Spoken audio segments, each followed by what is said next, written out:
और उपस्थित भाई और बहन, मैं तो हृदय से इतना खुश हूँ कि जिस विषय के लिए मैं पिछले 15 साल से लगातार काम कर रहा हूँ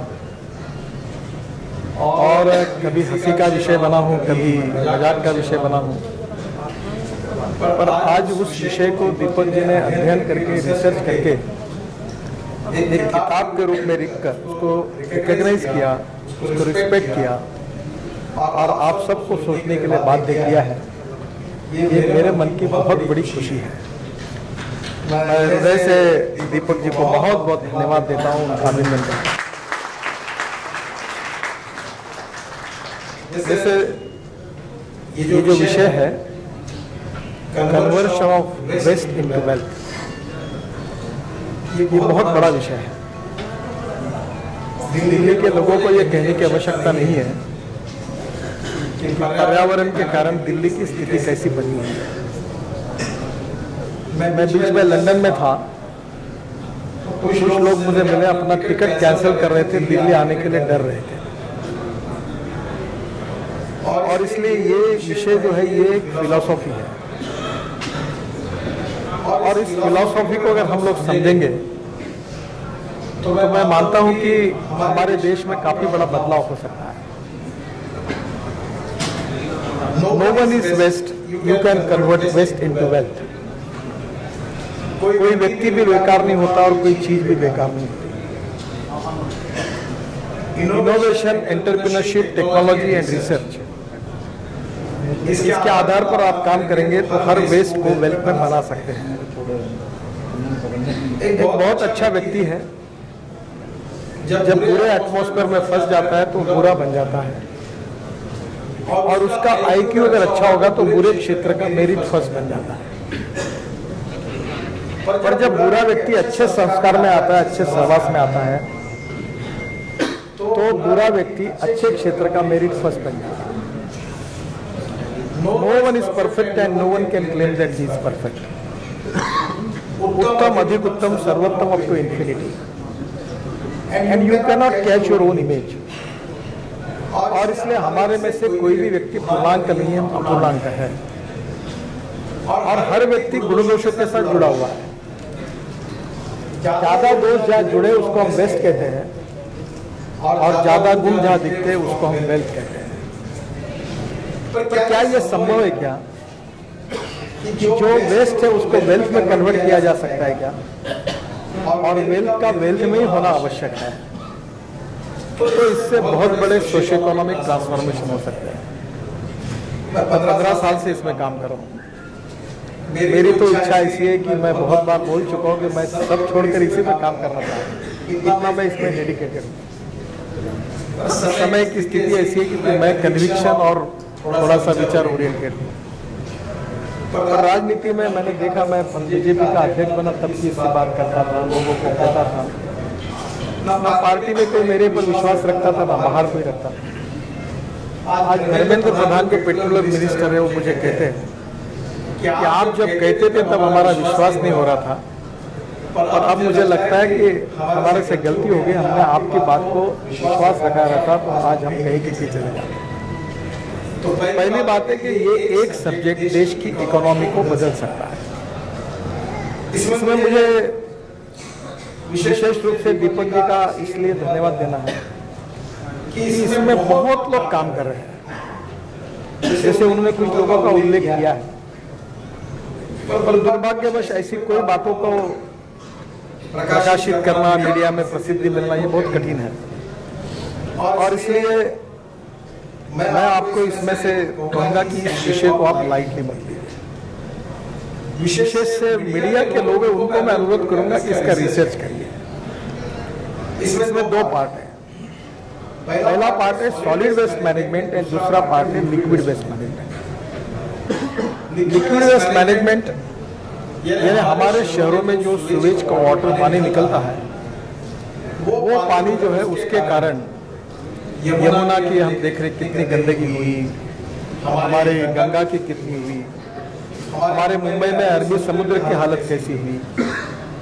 हर जिले में आप किसी भी गांव में जाइए, हमने अच्छे अच्छे नदियों को नाले बना दिया।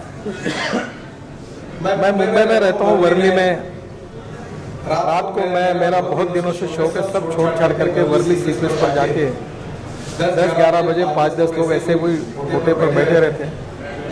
अब ऐसी स्थिति हुई है कि वहाँ बैठने की स्थिति नहीं है, क्योंकि इतना गंदा स्मेल आता है कि वहाँ बैठने की हिम्मत नहीं है। Ethics, economy, ecology and environment, ये 3 बातों पर हमने जोर दिया है।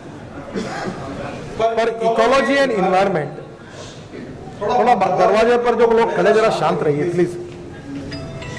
जो इकोलॉजी एंड एनवायरमेंट है, ये भी हमारे देश के लिए सबसे आवश्यक है।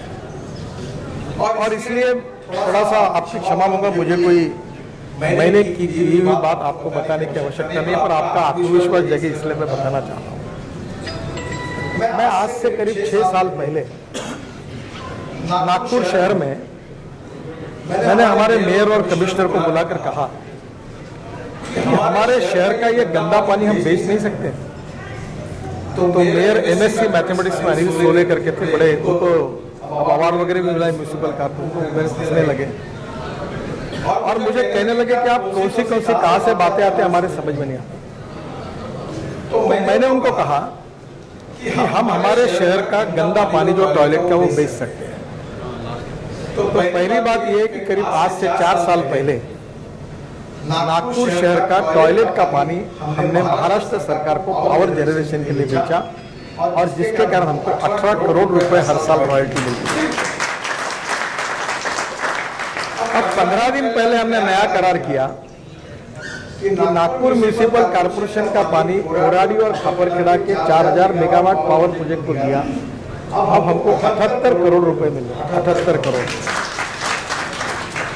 अब मेरे मन में आता है कि इतने देश में इतना गंदा पानी है, नदियों को ये कह रहा है, ये गंदे पानी को, लिक्विड वेस्ट को अगर हम लोग उसको रिसाइकलिंग करके अगर हम उपयोग कर नहीं सकते, तो मेरे मन में आया मैं गंगा का मंत्री हूँ, तो मैं ऊर्जा मंत्री के पास गया और गंगा के किनारे पर NTPC के 22 पावर प्लांट है और 22 में से 12 पावर प्लांट चल रहे हैं।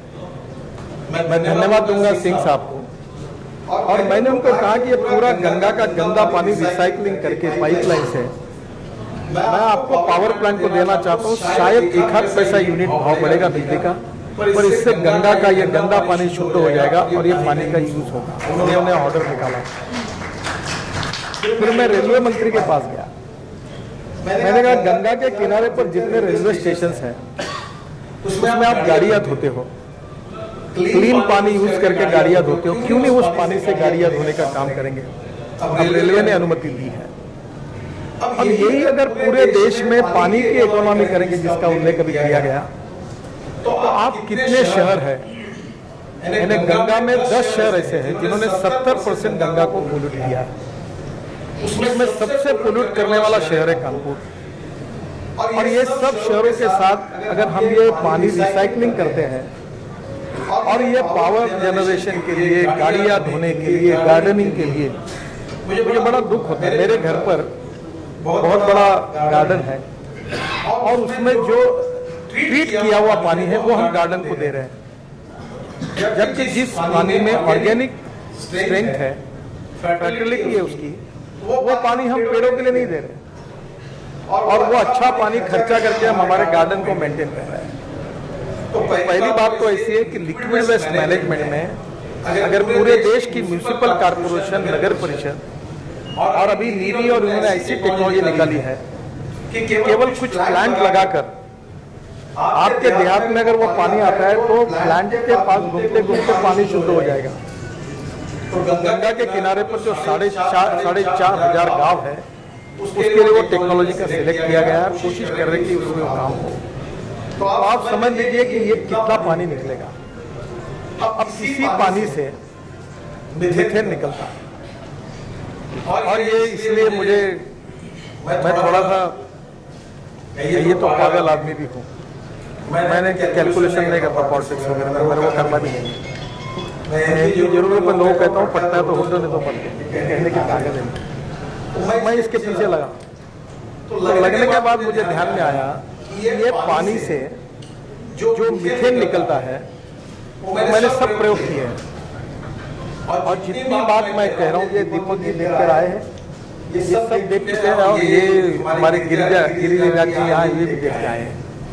तो ये एक एक बात जो मैं कह रहा हूँ ये कोई हवा की बात नहीं कर रहा हूँ, ये पूरी साइंटिफिकली प्रूवन बात कर रहा हूँ।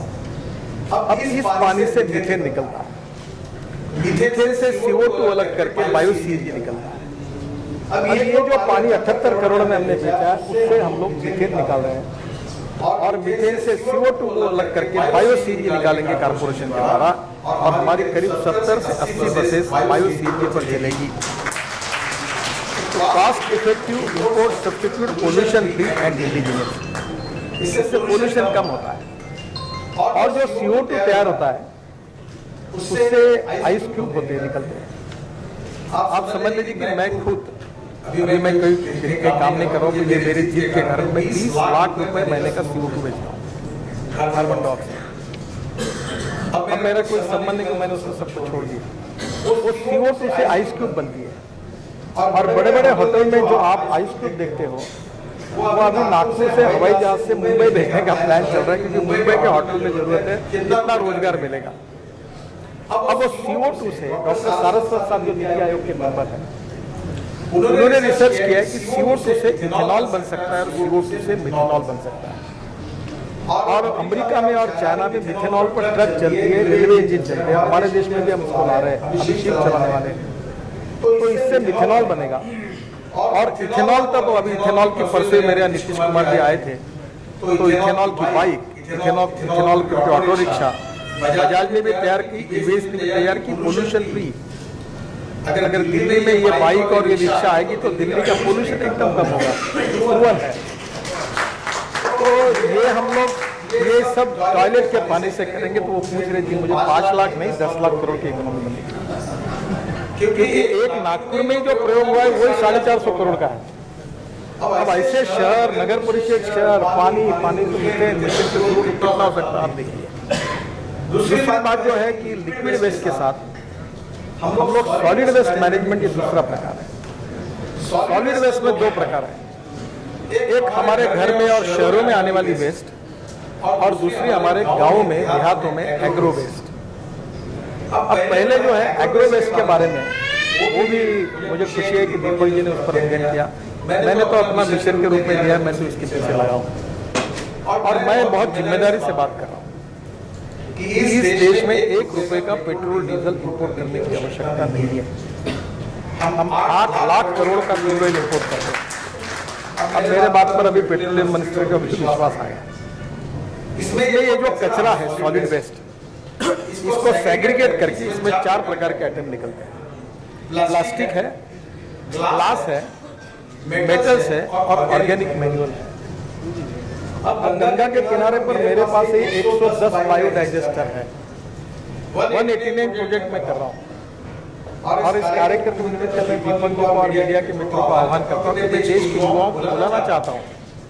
मैं टेक्नोलॉजी देने के लिए तैयार हुआ और उसमें हमारा नॉन कॉन्वेंशनल एनर्जी का डिपार्टमेंट मदद करेगा। आप गंगा के किनारे पे आइए, मीथेन निकालिए, बायो CNG निकालिए, किसी गाँव की ट्रक और बसेस उससे चलाइए, ट्रैक्टर चलाइए। ये कोई असंभव नहीं है, संभव है। आज उतना पोटेंशियल है कि ये पूरे पानी से वही एम्प्लॉयमेंट पोटेंशियल की क्षमता है। केवल मैं गंगा के किनारे पर अगर मीथेन से बायो CNG की बात करूंगा तो करीब 6 से 7 हजार करोड़ की इन्वेस्टमेंट तुरंत केवल इसी में हो सकते हैं। पूरे देश के नगरों में अगर हम ये करते हैं जैसे GNRU में और अभी हमारे भारत सरकार की योजना में जो म्यूनिसिपल कार्बन को लोन मिलता है लिक्विड वेस्ट मैनेजमेंट के लिए करने उसके करेंगे तो 4.5 से 5 लाख करोड़ इसमें इन्वेस्टमेंट आ सकती है। वो वायबल है, थोड़ा इसको सपोर्ट करना पड़ेगा क्योंकि इसका इंटरनल रेट ऑफ रिटर्न थोड़ा सपोर्ट करने के बाद आएगा, नहीं तो ये तो समाज के लिए इसको सुधारना हमारी जिम्मेदारी ही है। तो ये वेस्ट जो है मैंने कोशिश ये की कि मैंने दिल्ली में, मैं दिल्ली थोड़ा कम जानता हूँ, अगर गलती होगी तो मुझे माफ, गाजीपुर नाम की जगह है वहाँ कचरे की टेकड़ी बनी हुई है और मैंने कहा कि ये टेकड़ी दिल्ली मेरठ एक्सप्रेस हाईवे में अंदर डाल दूँ। फिर अधिकारी तो रहते ही है, जो आउट ऑफ बॉक्स कोई भी काम करना है कोई सुनता तो नहीं है। तो मेरी योजना को जितने सुलग लगने चाहिए उतने समय लगा है। मैं बड़ा जिद्दी हूँ। मैंने कहा नहीं, ये टिकड़ी दिल्ली मेरा टैक्सी अभी उसका 15 मार्च को उद्घाटन होगा, पर इसमें मैं फेल हो गया। सब तैयार करके मैंने कहा कि ये म्यूनिसिपल कॉर्पोरेशन को इकट्ठा किया और कहा कि ये टिकड़ी को निकालना, इसको सेग्रीगेट करना। अब सेग्रीगेट करने के लिए उस कचरे में सेंट्रल रिसर्च ऑर्गेनाइजेशन जो दिल्ली के है, उन्होंने कहा कि हो सकता है, और उसने आखिर में खुटी मार दी कि ये हो सकता है, पर करना है तो पहले 5 किलोमीटर ट्रायल लो। तो अधिकारियों को मिल गया, आप ये 5 किलोमीटर ट्रायल बोलो। फिर मैंने उनको बुलाया, व्हाट इज द रीजन, आप अगर यू कन्विंस है तो आप 5 किलोमीटर का क्यों लिखते हो। एक्चुअली ये है कि जो प्लास्टिक निकलता है, मैं मीडिया के बंदों को हाथ जोड़कर आप जोर लगाइए। मेरे डिपार्टमेंट ने ऑफिशियल गैजेट नोटिफिकेशन निकाला कि जो भी टार रोड है, डांबर के रोड है, उसमें 8% प्लास्टिक आप यूज कर सकते हैं। 8% प्लास्टिक जो आप होता रोड पर, जो मिनरल वाटर वगैरह का है। अब ये प्लास्टिक अगर डांबर में डालते हैं तो डांबर का भाव 40 से 45 रुपए किलो है। तो मैंने अपने कॉन्स्टिट्यूशन महिला बचत घटों को इकट्ठा किया और मैंने कहा कि इसका मार्केट में भाव क्या है प्लास्टिक का, 6-7 रुपये, 25 रुपये किलो, केवल महिला इकट्ठा करें और पूरा 25 रुपये किलो से इकट्ठा करके एक पेरेंट ऑर्गेनाइजेशन 30 रुपये किलो से खरीदी करें और म्यूनिसिपल कॉर्पोरेशन को 35 रुपये किलो से दें। और म्यूनिसिपल कॉर्पोरेशन मैंडेटरी करे कि नागपुर शहर में जितने रोड बने उतने प्लास्टिक में कचरा डालें। योजना भी ठीक प्रकार से इसमें नहीं हुई। अब इसमें जो महिलाएं प्लास्टिक इकट्ठा करेंगी उनको पैसा मिलेगा। अब 25 रुपये किलो यानी 2-3 किलो भी प्लास्टिक इकट्ठा हो गया तो उसको 75 रुपये मिलेंगे। और 45 रुपये डांबर के अगेंस्ट में जो डांबर का रोड बनाएगा उसका 35 रुपये किलो का प्लास्टिक होगा। तो ये वायबल है, तो प्लास्टिक का प्रॉब्लम सॉल्व हो जाएगा। फिर मेटल का रिसाइकलिंग होगा और जो ऑर्गेनिक खाद है, जो ऑर्गेनिक मैन्युअल है उसका हो सकता है। मैं अभी ऐसी हास्यास्पद, मैं अपना मेरा घर जो है वो सोनिया जी और मनमोहन सिंह जी के घर के पीछे और उस रोड पर सुभद्रा जी आगे रहती, आपको पता शायद नहीं होगा। मैं ये पूरे रोड पर मेरी हॉबी है। मैं देखता था रोज बड़े बड़े ट्रक पर ये वो सब पेड़ की पत्ती डालती थी और कोने में लेके जलाती। फिर मैंने हमारे पीएस को बोला, सिक्योरिटी को भेजा, उसका घर वाले को बोला और मैंने कहा तेरा कचरा मेरे घर में डालते हैं और मैंने सब कचरा जो है वो मेरे घर पर लाता हूँ जितना मिलता है और मशीन इधर देखिए उसमें मैं ऑर्गेनिक मैन्युअल तैयार करता हूँ। अब एक आप जानते हैं अनंत कुमार जी मेरे सहयोगी लड़की की शादी मेरे घर और दूसरे दिन इतना अनाज बाकी गया तो मैंने तुरंत का सब इकट्ठा किया और रात दिन मशीन चलाया और उनका जितना अनाज था उससे खाद बनाया और मैं ऑर्गेनिक मेरे यहाँ मेरे घर ऑर्गेनिक चाहिए। तो पहली बात तो ऐसी है कि इसको इकट्ठा करके जलाकर कार्बन डाइऑक्साइड क्यों करते हो। तो ये छोटे छोटे जैसे बहन जी का उल्लेख किया कि एक चीज वेस्ट नहीं करना, ये ऑर्गेनिक मैन्युअल बहुत अच्छा है तो ये भी उसमें हो सकता है। अब ये सॉलिड वेस्ट में जो है, ये सॉलिड वेस्ट अगर बायोडाइजेस्टर में डाल दिया जाए तो इससे फिर मीथेन निकलता है, मीथेन से फिर CO2 निकलता है और CO2 और मीथेन से बायो CNG निकलेगा और फिर बसें चलेगी। अब मैं कर नहीं पाया अभी तक, पर मेरे मन में है कि गंगा के किनारे पर जितने बायोडाइजेस्टर बन रहे हैं जो लिक्विड के लिए है, उसमें मैं उन शहरों की सॉलिड वेस्ट को सेग्रीगेट करके उसकी ऑर्गेनिक वेस्ट को भी उसमें डाल दूंगा और उससे मीथेन तैयार करने का प्रमाण बढ़ेगा। ये दिल्ली में शायद में वजीरपुर करके जगह जहाँ सब्जी का मार्केट है, अब आजादपुर मार्केट में मैंने बीच में मुझे खुशी करके मैं ये काम करते रहता तो मैंने कहा इतना कितनी वेस्ट निकलती, 40 से 50 टन वेस्ट निकलती सब्जी और वहाँ एक छोटा सा बायोडाइजेस्टर डाल दिया और उससे रोज CNG निकाला तो दिल्ली के 100 से 125 बसेस उसके ऊपर चल सकती केवल वहाँ। तो मेरा आपको कहने के लिए उद्देश्य है कि लिक्विड वेस्ट मिल है और इससे आप शेल करके कंपनी उन्होंने बेंगलोर में पेट्रोल और डीजल तक बनाई और मैं कह रहा हूँ इससे इथेनॉल बनता है। अब इथेनॉल के लिए तीन generation ethanol, first generation, second, ये समझ लीजिए। जो मोलाइसिस से बनता है वो एक इथेनॉल है, जो किसानों के काम के लिए जो गन्ने की फैक्ट्री में शुगर की फैक्ट्री में आता है, उससे इथेनॉल बनता है जो 5% 10% पेट्रोल में डाल सकते हैं और 100% उसके ऊपर गाड़ियाँ चल सकती है। सेकंड जनरेशन इथेनॉल ये दिल्ली के लिए कितना महत्वपूर्ण आप सुनिए, परली करके जो आप जिसको कहते हैं, rice straw, cotton straw, wheat straw, bagasse and segregated municipal waste, इसको अगर हम लोग कन्वर्ट करते हैं बायो इथेनॉल में तो इससे इथेनॉल बन सकता है। और थर्ड जनरेशन इथेनॉल यानी अभी हमारे खेती की हालत अच्छी नहीं है, मिनिमम प्राइस के नीचे भाव चले गए और इसलिए मैं इस बात की वकालत करता हूँ कि diversification of agriculture towards energy and power sector, import बचेगा। थर्ड जनरेशन है वो कॉर्न से लेकर राइस कट और सड़े हुए अनाज से फिर इथेनॉल बनता है। अब आप कहोगे कि ये इंपोर्ट के पेट्रोल और डीजल लेने के बजाय अमेरिका में, कनाडा में और ब्राजील में ये जितनी गाड़ी आप यहाँ चलाते हो, और मैं ट्रांसपोर्ट मंत्री हूँ, मैं इसके रूल्स रेगुलेशन मैं नहीं